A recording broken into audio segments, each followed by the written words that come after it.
Sochi Tower, contact ground when ABO frequency 1. Hey, good afternoon. I'm RZ from the 107th Joint Aviation Squadron, and this video is going to be about airfield approach plates. Alright, if you haven't seen this series before, this is a presentation from our Training on Tuesday event held June 29th, 2021. If you'd like more information on Training on Tuesday, check our Discord in the description for details. This video will teach you how to read, interpret, and apply some of the basic fundamental principles required to execute airfield approaches. Here is Sheepy dropping the knowledge Awesome. for us today. Welcome to TOT, Training on Tuesday, despite what the slide may say. Don't worry about the acronyms. Today we're going to go over specifically TACAN approaches and how to get ready for them and how to fly them in such a way that you don't die. Avoiding death here is our primary goal. This is not how to fly the perfect approach. This is not how to fly an approach to the level where you're going to pass a real life check ride. This is simply going to be, for DCS purposes, how you can get yourself from a bad weather situation to being safely on the ground without exploding. So after this training, I expect just about everybody to go through into our next liberation and not die when the cloud layers are low. But we'll go from there, and hopefully by the end of this, between a little bit of practice and a little bit of lecture and some questions and answers, everybody will be in a pretty good place to understand how an instrument approach fits into the grand scheme of not dying. Our general disclaimer is that this is not for real world use.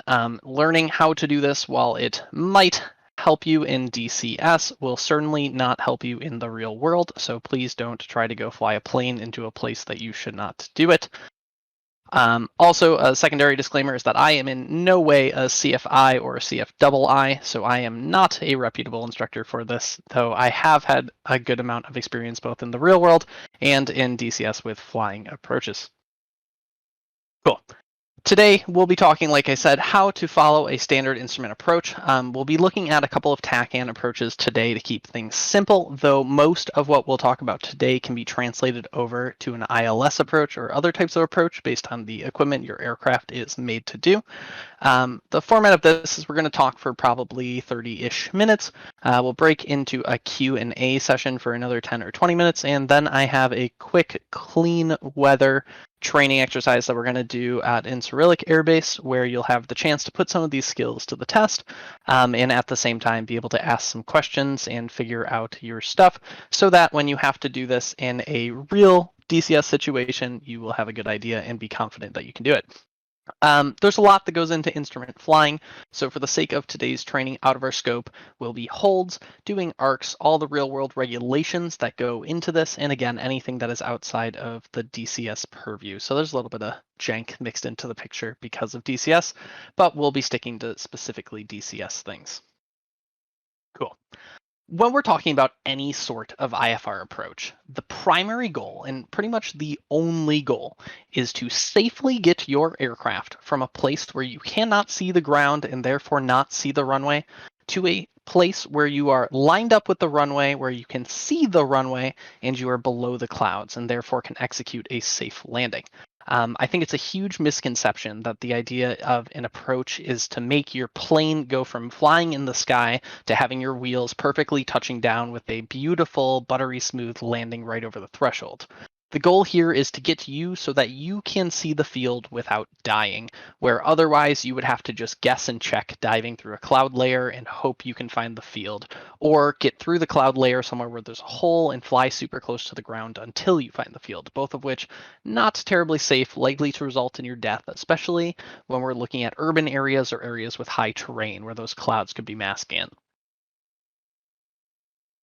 The big key here is looking at approach plates, which we'll jump into here, a couple of examples. An approach plate is a very fancy way of saying a set of instructions on how to safely bring your airplane into any given airport. Approach plates are meticulously designed, especially here for DCS, and big thanks to Recoil for setting up a lot of them. But they are designed in a way that'll allow your aircraft to approach, being the key there, the airport in a safe way where you're not worrying about terrain, other aircraft for the most part. You're not worrying about missing the airport, landing at the wrong airport, things like that.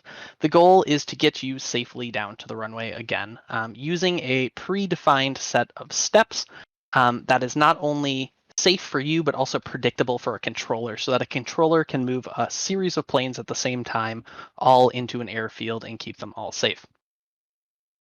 Like we said, there's quite a few different types of approaches. We have TACANs, we have Vortex, we have the ILSs that we've talked about before. Approach plates can look all sorts of different ways. You can see that there are differences just on the right of how this one's formatted. At the end of the day, an approach plate all has the same information and is almost always laid out in the same way, though they can come in a ton of different formats, whether it's using some real world charts. There's a host of companies and the FAA who provide them. Using in-game DCS ones. You can download quite a few different DCS ones for kneeboards, but they should all give you the same information and help you arrive at the same end goal, which is, again, surviving your approach to the airport in inclement weather and being able to safely land. Today, the approach that we are specifically going to fly is the TACAN approach for runway 23 at Incirlik Air Base in Turkey. This is the approach plate that we'll be referencing, and later today, this will also be in the kneeboard of all the aircraft for the mission. So if you need a quick reference, you can either pull this up off of Recoil's hosting service, or you can pull it up in your kneeboard if you'd like to reference it there right in the cockpit. It should be helpful. We're going to break this down here in the next few minutes to each of its individual parts. What information is important for you in the DCS world to understand and reference when you're doing this, and how to put it all together so that once you're in the jet, you can actually fly it. The first part of any of these approach charts is going to be right up here at the top, and there's a host of things that you're going to want to look at and understand. I'll pull out the laser pointer so that you can see these things. The first part that you want to understand is where you're looking at an approach. This is key, obviously, because if you start trying to pull up the approach plate for an airport you're not actually landing at, things are going to go poorly, right? Things are going to stop making sense. The terrain is not going to be safe where it's telling you it's safe, and things will be bad. So step one, always confirm that you are working with the appropriate airbase that you're talking about. Up here, you get a reminder of airport elevation, which is critical. You'll also, over here, figure out which specific runway you're working with for your approach. Approach plates are not just specific to the airport you're landing at, but also specific to the type of approach, in our case, a TACAN approach, and the specific runway at the airbase that you'll be landing on. So in this case, TACAN for runway 23 in Incirlik. If you found another approach for Incirlik Air Base using runway 05, the instructions, again, won't make sense. The directions that you'll be flying won't make sense. And if you're working with an ILS, it's not even guaranteed that you'll be able to find the ILS if you approach the airport from the wrong direction. So it's really important that you make sure you are referencing the appropriate approach plate before you start any of this. The next section that you're going to find in pretty much any approach plate is all of the pilot information. The section's actually called a pilot briefing on an approach plate. The first one, or of the ones you'll find, is likely a tower frequency, a ground frequency, an approach frequency, and in our case for DCS, you'll have the AI tower, which doesn't get used terribly much, but it is still available for you.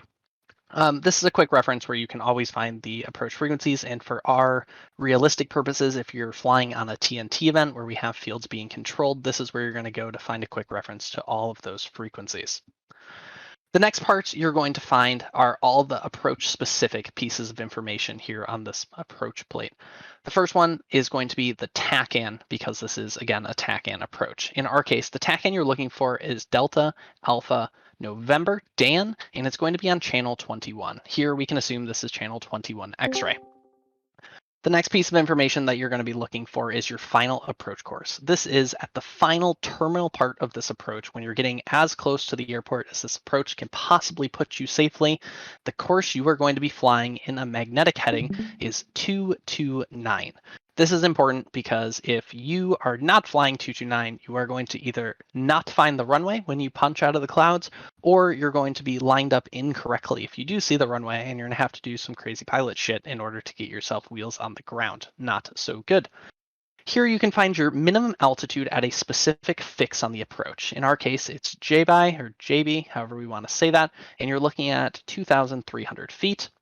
And your minimum descent altitude here is 830 feet. This is saying the lowest altitude that you can safely go while flying this approach, and there are specific places where you're allowed to do this. The lowest you can go is 830 feet. Once you hit that 830 feet, until you see the airport, you are not permitted to go any lower than that altitude there. You can also find in the bracketed areas here, parentheses rather, you can find the AGL heights for that, so that if you're using a plane equipped with a radar altimeter, you can also work with that. But at this altitude, right, you are flying straight and level with the goal of seeing the airport in front of you. If you get to this altitude and you still don't see the airport, you are still in the clouds, then we're going to talk about our missed approach instructions, which are right below. Missed approach is what happens if you fly this approach and for whatever reason, whether it's your error, whether it's the weather is too bad, whether it is a equipment malfunction, your jet is directing you the wrong way, the missed approach is what you're going to do to safely get away from the airport so that both you are safe and other aircraft that may be in front or behind you are also safe to continue their approaches. In our case, the instructions for this missed approach are to climb to 3,500 feet on the 229 radial, which again you can see is our final approach course. So this is a straight line, continuing straight, no turns, on the Dan TACAN, and then you're going to fly to the jock up, fix, and hold there. Again, we'll talk about holds in a different training, but essentially what you'll do in this instruction here is climb to 3,500 feet, continue on the final approach course heading off of the TACAN that you've already been using, and hold. In real life and realistically, you will likely fly that missed approach and then get additional vectors from an approach controller who will tell you what he wants you to do and how he wants you to do it so that you can either come around and try again or leave and fly off to a separate airport. Both are legitimate options. This here is talking about our minimum safe altitudes here around the airport. And this one is specifically focused on the TACAN here at Cyrillic. If you use these lines off of the airport here, note that they are actually the reciprocals of those directions. This will tell you how safe your aircraft needs to be within a 25-mile radius of this center point in order to not hit things. So in our case, if you were flying up here in the northwest, again, this being the airport right where my red dot is, if you were flying up here in the northwest and you are in a missed approach or just approaching and you're a little lost, the safe altitude that you need to be at is 8,000 feet. Any lower than that and you are running the risk of crashing into something, and that is not good. Same goes if you are over here out to the east or to the southeast. 3,700 feet is your safe altitude that you need to be at in order to not die. These are important, and again, only give you information within 25 miles of the center point. So if you have the TACAN tuned up and you are 26 miles out, there is no guarantee that this 3,700 feet will keep you safe. However, if you are within 25 miles, that 3,700 feet will keep your aircraft safe and life will be good. Everything down here are just extra remarks for you here. This is telling you about your altimeter, your transit level will be set by AATC. Everything is great here. This is another important remark for our purposes here. The emergency safe altitude. Now this is if you are super duper lost, you're not terribly sure where you are. You can't even tell if you are close to the airport because you don't have your TACAN working. This is telling you within 100 miles of the airport, if you want to guarantee your plane's safety, you can climb to an altitude of 14,900 feet and not have to worry about crashing into anything other than potentially another aircraft. And if you're a big sky theorist like me, that's quite unlikely. Likely not something that you're going to run into realistically in DCS, but if the situation ever arose, this is where you could find information of where you need to climb to in the event of an emergency. Another remark here is circling is not authorized to the north of the runway. So in our case, for a circling approach, which we're not going to touch much on today, it is not permitted that you use the north side of the runway. In our case, it wants you to use the south side of the runway for any sort of circling going on at this field. Again, these remarks down here also can contain important information. This specific one, not too terribly much important information for the purpose of today, but it's definitely worth reading as you go through. Jumping to the next section of this approach, we get a graphic of what the airspace around our approach actually looks like. A couple important things that I'll point out on this really quick. First one being that you have the TACAN here. denoted by this kind of fancy triangle symbol, and it's also labeled the channel 21 Dan TACAN at in Cyrillic. Here you can see the runway. In Cyrillic has a singular runway, that's the 0523 runway. On another airport with multiple runways, you'll likely see multiple runways depicted on the chart here. And you can kind of see it here in space, meaning that north is back up this direction based on where it's heading. All of these little points here, these triangles, represent fixes along the approach. Each one as well will tell you its distance from the TACAN. So for example, using JB here, you can see that JB is 5.7 miles from the Dan Vortac here. So if you are... Yes. If you find yourself out here and you know that you are on the final approach course and you find yourself at 5.7 miles off from the TACAN, you can confirm that you yourself are here at JB. These large numbers with the degree sign after it is that final approach course that we saw before, that 229. So if you are sitting somewhere out here and flying your plane on the 229, you will be flying your plane along this line here, making your way towards the airport. All of this is important. Again, when we talked about the missed approach, that is where you essentially fly to or over the airport and still don't see the runway, and you continue on that 229 all the way out to jack up and hold. That is what you're doing here. Note that this, in this case, is not to scale. It's likely much further away than right here. You can actually see it's that 15 miles.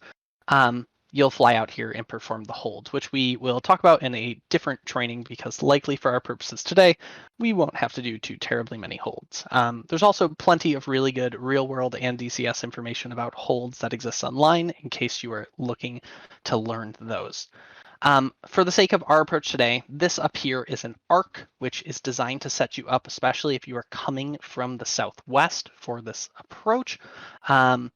We, for our purposes today, are going to be skipping this arc and ignoring it, just acting like this approach kind of comes straight in, so you don't need to worry about that. If you're interested in arcs, we can talk about that later in a separate training.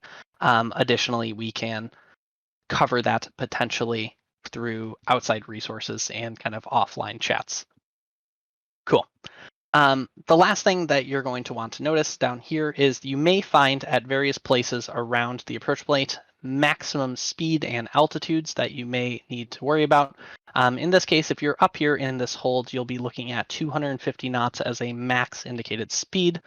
And these are important to note. They can vary definitely by the airport where you are, and they're designed for a couple of reasons. The first one is for safety, of course, making sure that planes are in a good place. The other one is to set you up for once you're exiting the hold and actually starting the approach, making sure that you're in a reasonable place and you don't have to do too much of that pilot shit in order to successfully continue your approach. Cool. Let's jump down to the next part here of the approach plate. This part of the approach is the descent profile into the airport. So what we were looking at on this last slide here, this is kind of a top-down view, right, of this 229 heading all the way out to the airport, which is here. This slide here is showing us that side view of what we're going to fly, and it's going to show us roughly how our plane is going to get down into here. These marks here, all these big labels, are the same little fixed triangles that we saw on this view. So you kind of, again, get that same view of what is going on down here. Looking at all of this, these are important because it's going to tell you, and this is arguably one of the most important parts of any approach plate, it's going to tell you how we can safely descend from whatever safe altitude we were flying at previously down to an altitude that is going to let us likely see the field, but again, do so without dying. In this case, we again see our 229 final approach heading there, but we also see a lot of different altitude indications here marked by our foot symbol. In this case, when we're starting this approach, our recommended altitude that we're going to want to fly, and the altitude we're going to fly today for the training portion of this flight, is going to be 4,700 feet. So when we're starting this approach out here past Tossie, we'll be up at 4,700 feet. Once we hit Tossie, and it's important that hitting Tossie involves us not only being at that 15-mile distance from the TACAN, but also being on the appropriate course. So you need to establish yourself on the appropriate 229 course before you hit this. You'll find yourself cleared down to 2,300 feet. Again, this is a recommended altitude that you need to get down to in order to make sure things are safe and things are predictable. So you hit your 15 mark and you'll start your descent down to 2,300 feet.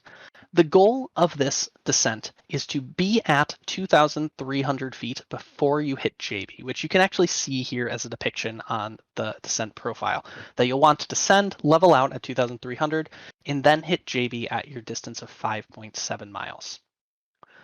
From JB, we will start our final descent down to the minimum altitude, which is where we're going to try to look for the airport and get out of clouds.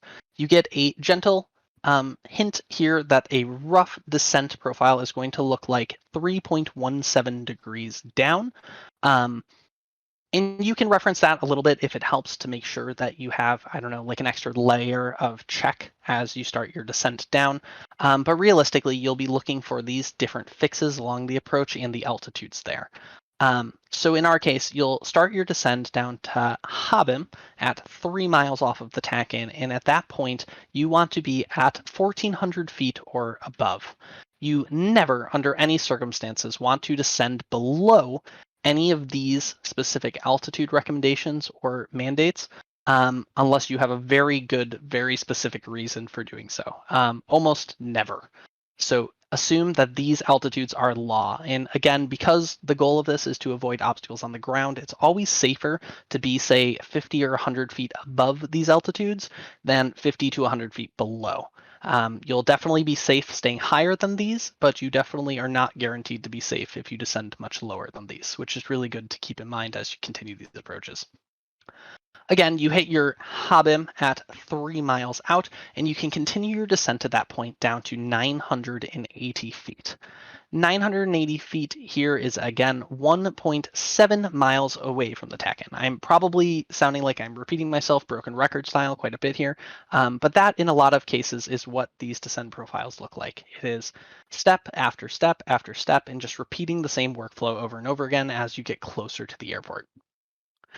What we'll see here is that we are looking at 980 feet. Again, setting up by 1 so here. This is where I want to take a break from this descent profile and look down here at our minimum altitudes. Minimum altitudes are just that. At any point on this approach, any point before you see the runway with your eyeballs, you are not allowed to go below your minimum altitudes. This is critical because this is super duper important to safety of aircraft, right? There could very well be a building sitting at 700 feet. So if you choose to descend past the minimums and pull a Jerry Wagner, there's a very high probability that you will crash your plane into a building, into a tower, into a mountain, into something, and you will be unhappy. So you need to pay attention to the minimum altitudes on any approach that you plan on flying, because it is literally life and death. So for our purposes, pretty much every one of our aircraft that we're going to use is Class E, and you'll also see that almost all of these for our standard approach are at that 830 foot mark. So you can come down and reference the Class E, or category rather, E approach when we're doing this. Looking at the minimums, you'll see again, it's 830 feet, or AGL, you're looking at 598 feet. We can round that up to 600. Rounding up, safe. Rounding down, death. Cool. So once we hit 1 so, that's Question? our 1. Sure. What's up the fractions?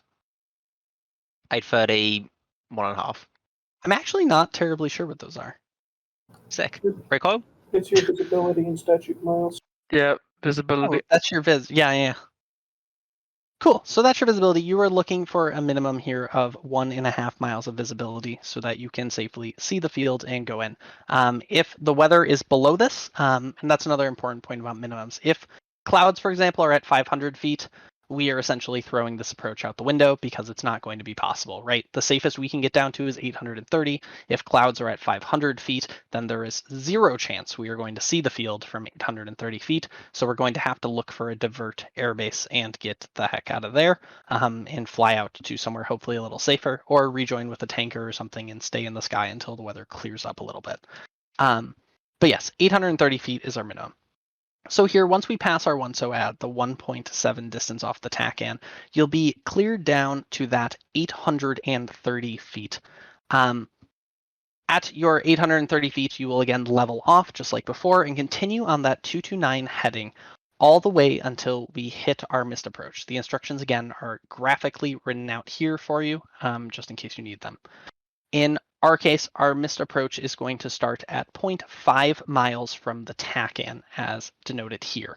It's important to note again for this field, you can see a depiction of the runway here, that the TACAN is actually not on the runway. So you should keep that in mind, that if you're looking through any of your sensors, your HUD, whatnot, and looking to try to put some sort of sensor on the TACAN, it's not actually on the runway. And we saw that on the previous slide as well, that the TACAN is actually off of the runway to the northeast by a little bit. Anywho, so we hit our 0.05 off of the TACAN, and this is where our missed approach is going to start. If you hit this point at 830 feet and you still do not see the runway, that means that you are going missed. It means that you at that point are not safely going to be able to land at that airport, and you need to resort back to the missed approach instructions that we talked about earlier or can reference here. You're going to climb, continuing straight ahead, denoted by the straight ahead arrow, to 3,500 feet. Then off of the Dan TACAN, you are going to fly on radial 229, which is again the same direction we've been flying, out to the jock-up fix, and at that point you are going to hold and wait for further instructions from ATC before you continue and do things there. This again is to keep you and other planes safe. With approaches, it is very legitimate that clouds might be somewhere like 800 feet, right? Cloud base at 800 feet and our approach minimums are 830. With a difference like that, it might very well be, I guess, reasonable for you as the pilot to say you're going to try the approach anyways. So you'll fly all the steps that we talked about before, getting down here, holding at 830 feet, and essentially your goal is to hope the clouds are either thin enough or there's a small clearing in them that allows you to see the runway. At that point, once you see the runway on this approach, so again, 830 feet flying, looking for your runway, life is good. Once you see the runway, this approach more or less stops. You should, in this area, as you're starting to approach your minimum altitude, be getting your aircraft set up for your landing. You can do this a little bit earlier as necessary to make yourself ready and try to avoid kind of that overload of work. But the goal is that by the time you hit this missed approach point, well, that's even late technically, you need your aircraft to be fully in landing configuration so that you can land. Once you see the runway, life is good, right? You are back to the area that you are familiar with. You're back to that pilot shit, and that is very much what you do. You can, well, you will definitely be in a stabilized approach already if you are flying this approach perfectly. Realistically, there's probably going to be slight deviations between you, your heading, your altitude, something a little off. So at this point is where you will correct to set yourself up essentially for that visual landing that you have always done and you are comfortable with doing in clear weather. Ideally, by 830 feet, by you seeing the runway, you are able to safely continue your descent to a point where you are clear of the clouds and able to come down. Then, again, it just goes back to the standard landing that you have always done and that you have always practiced.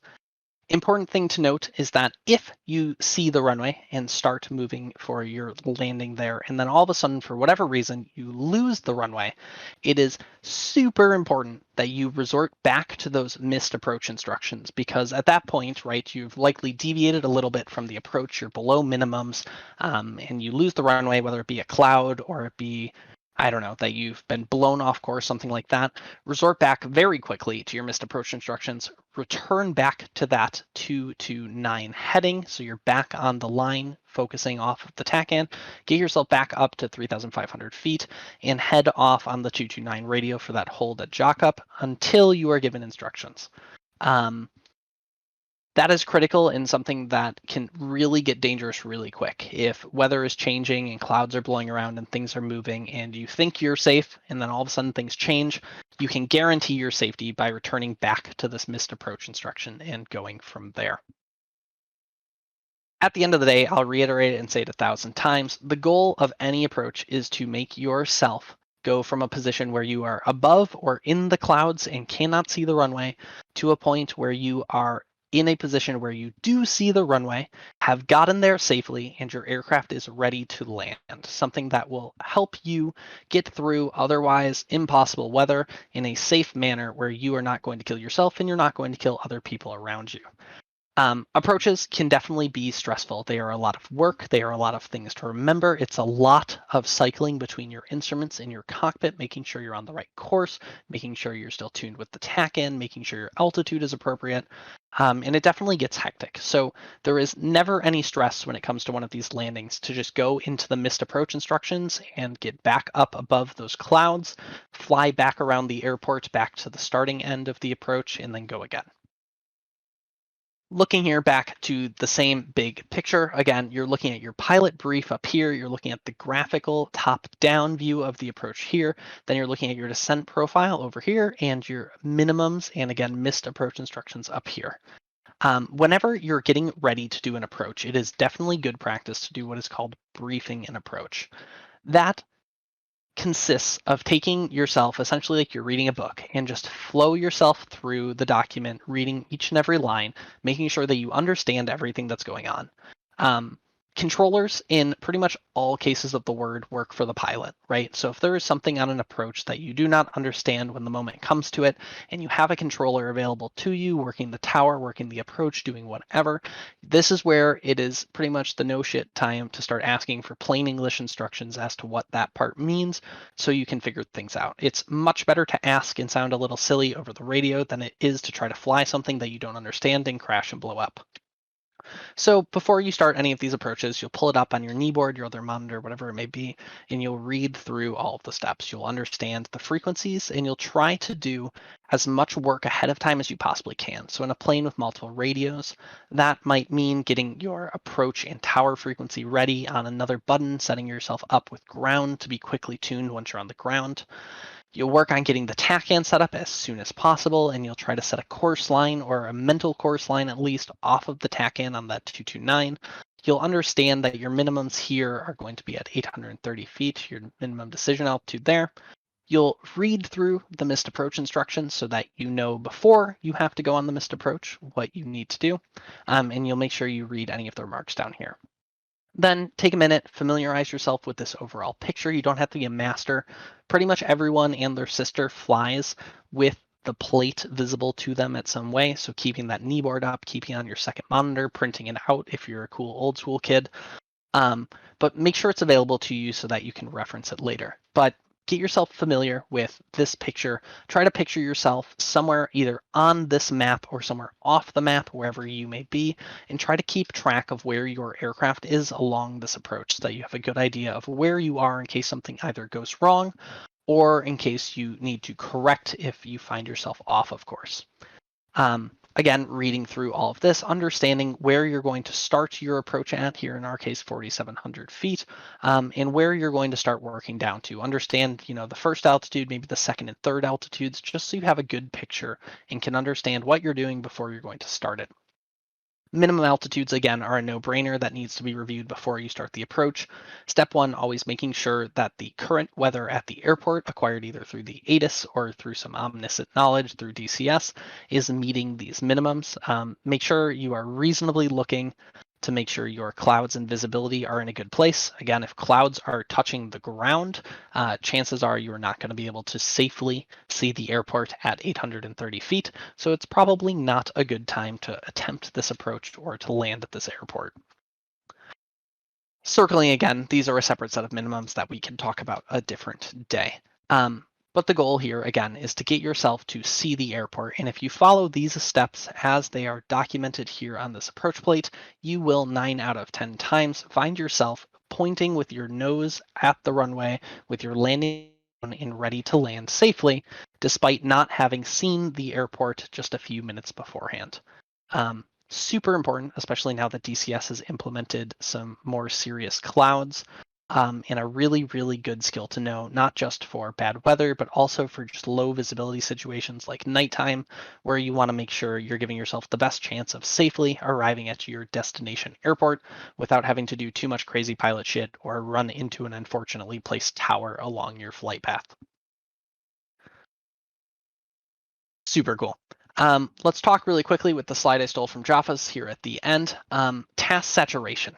This is the last thing we'll talk about today before we go into our questions here, and it's really, really important.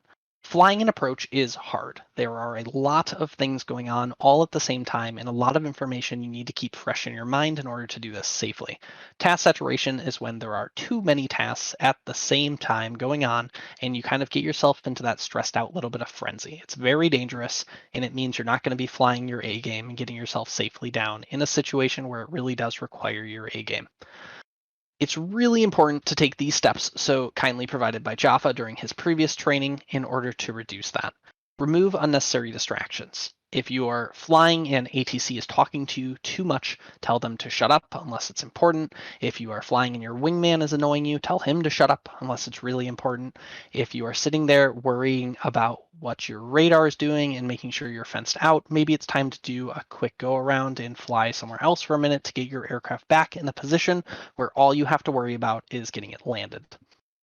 Familiarizing yourself is all part of that briefing of the approach plate.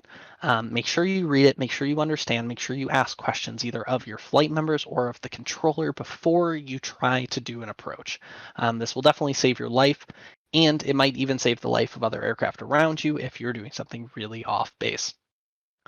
An instrument scan is another important thing, and it's something that is really simple in theory, but really hard sometimes in practice. The idea is that you don't spend too much time looking at one piece of information. So for example, when you're coming up to the airport after your final approach fix and you're looking at your altitude, trying to get down to that 830 feet, it's really easy to just start staring at your altimeter and trying to hold, 831 feet to make sure you don't drop below minimums.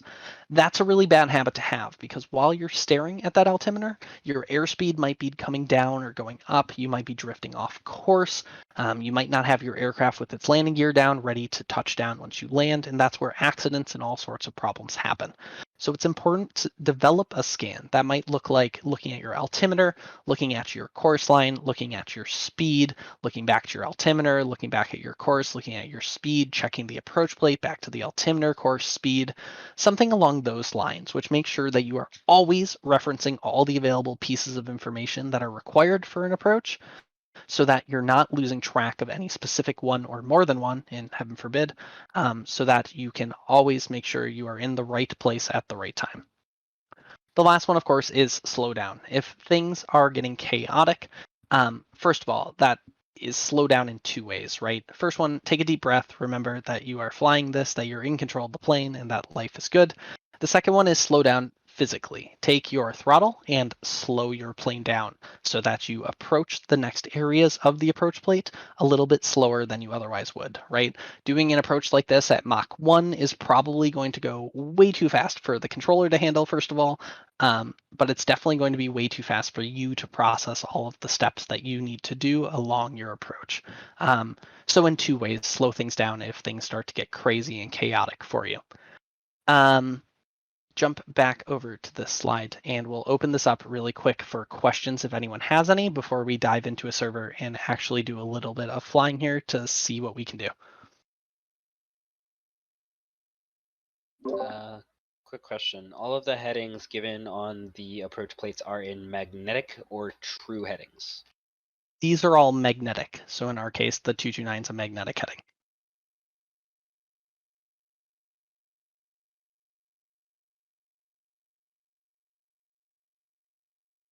So depending on the approach, yes, you may find yourself with some. In this case, both of our holds have this speed limit here, in this case of 250 knots. Up here, you'll see a speed limit of 265 knots. And to be honest with you, I don't actually know our final approach course speed limit. Recoil, are you familiar with that? Well, I mean, usually, generally, obviously, with civilian aircraft, generally the whole below 10,000 feet, 250 applies, obviously. But technically for military aircraft that doesn't really apply. But I think it's a good, practice to not fly faster than that in general terms while doing an approach. It's just gonna be way too fast for you and for the controller. Yeah, so civilian aircraft, right, are limited 250 knots. I think that's definitely a quick speed for these approaches, especially in our circumstances with DCS being a little DCS as it is. So I don't know. I would aim to stay below 250 knots, 250 at your max here when you're trying to fly this. Generally, you want to be configured by the final approach fix. So, JB. Yes, they're talking about configured for landing here. By JB, you want to have your aircraft ready in your landing configuration so that you can not have to worry about that in later and more critical parts of the approach. And Cole, I noticed you said the term final approach fix. Where can I find where that is? The Maltese cross, where the path crosses over JB, you can see the little cross. That's the final approach fix for a non-precision approach. Yes. Is it possible that I would get, I guess, what's the difference between the high TACAN runway 23 and the low TACAN runway 23? That's actually another one I don't know the answer to. I have a feeling I know the answer, but Well, in this case, the main difference is the initial approach fix. so if an approach controller tells me I'm getting the high TACAN runway 23, I can expect my initial fix is Audubon, Yes. and the low Oh, would I be see. Cozy. Yep. Okay. And that's marked here in this case now. I see this with high up here above Agbon, and low above Tozy. Yeah, and these high approaches, those are generally speaking military approaches. That involves just the fact that you are set up relatively high in terms of altitude when you're starting the approach at the initial approach fix, and you're doing a relatively steep descent to get on the actual final approach profile, just to save fuel economy and stuff, because military fighters generally don't do very well at low altitudes in terms of fuel economy. That's cool. Thanks. So in terms of communication and, especially related to like task saturation, are these unique points of like JB 1.0, are those used? Or, I think the best practice is probably not a lot of chatter while you're on final. Yep. So your standard communication here, right, is it's going to be communicated the approach that you'll be doing somewhat early, whether that's by your request or by the approach controller telling you that's what you're going to do. And when you're flying an approach in these IFR conditions, the controller is, for the most part, going to be in control of just about every move you make in your aircraft. So on your way to get to this approach, you will likely be in touch with the approach controller, who will be telling you not only directions he wants you to fly, but also altitudes he wants you to maintain. So you will do your best to maintain those, and when he communicates the altitude and heading he wants you to fly, you should respond back to him that you have heard both the altitude and the heading by repeating both the altitude and the heading. That's that proper communication there. Then at some point, he will get you to a point where he will have you intercept this 229 line off of the Dan TACAN.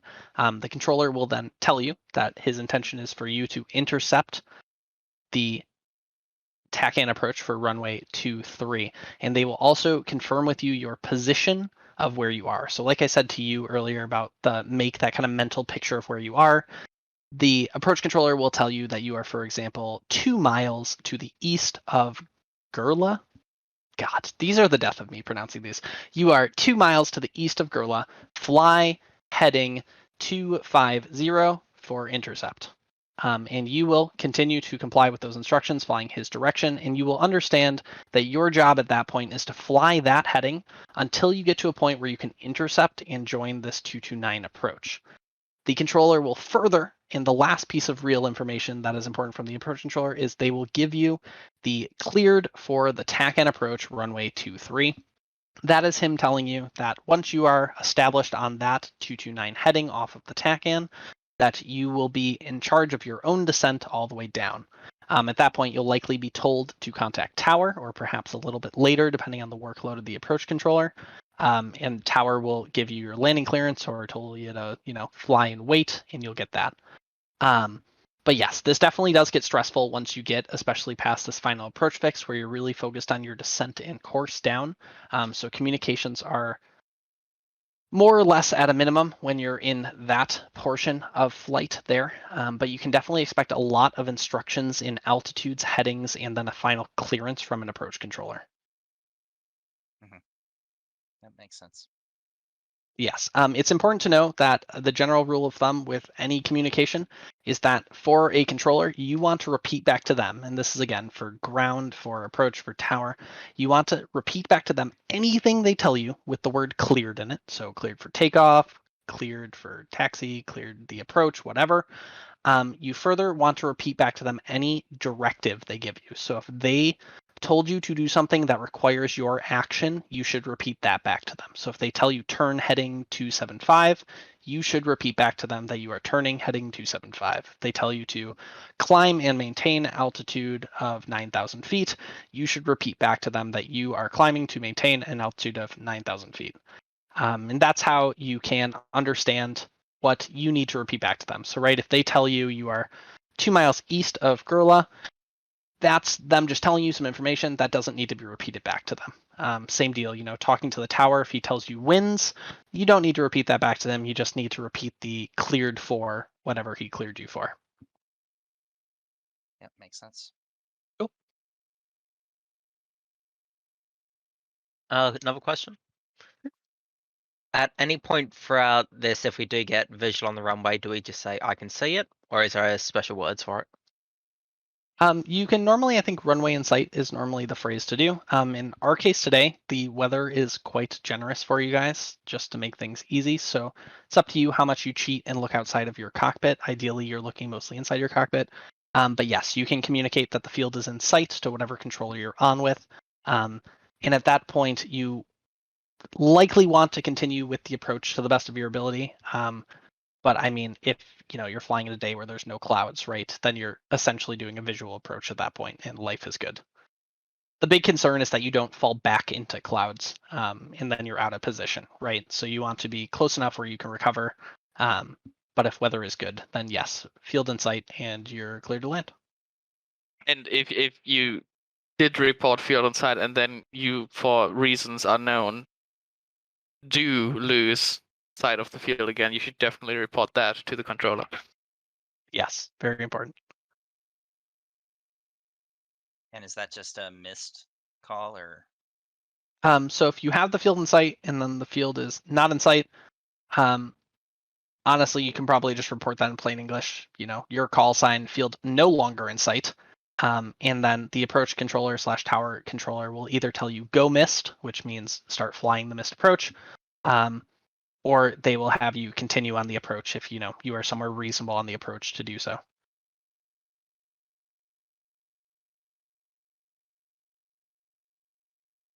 Yes, but I don't expect that to happen in many circumstances. Mhm. Cool, good question.